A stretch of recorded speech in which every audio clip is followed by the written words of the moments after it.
You wanna kwanta zuwa Malam Dogo. Barka da zuwa Malam Dogo. Barka da zuwa Malam Dogo.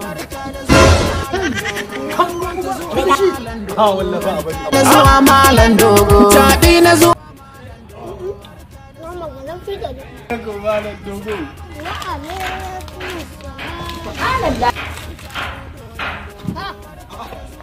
Yanzu na hango kamar kana cin kilishi ba na zo na ga babu komi ga teburin.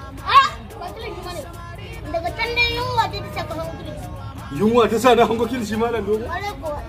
Kenan min ta ka lissahin nan Malam Dogo. Kai lissahi. Ani wa na yi lissahi.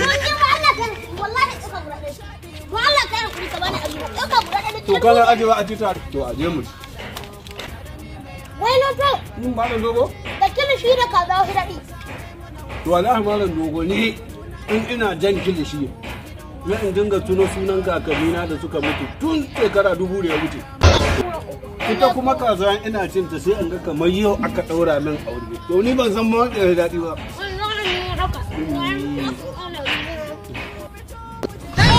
Malam Dogo? Ya zan ƙara ɗauka. Zan sa gasa. In kai ka ci gasa, zan bin makilitin. In kuma ni na ci gasa, za ka tashi kawai. Wayo kaka son min to kan ka sa gasa bari in dan ci guda. A'a. Malam Dogo tsaya na yadda ka sa gasa a yi. Zan loto. Malam Dogo. Tambaya da zama wacce jiha ce wadda an ka cire kalma biyu ta zama sunan kowa a Najeriya. Malam Dogo? Wannan tambaya ta yi nauyi. Malam Dogo. Malam Dogo.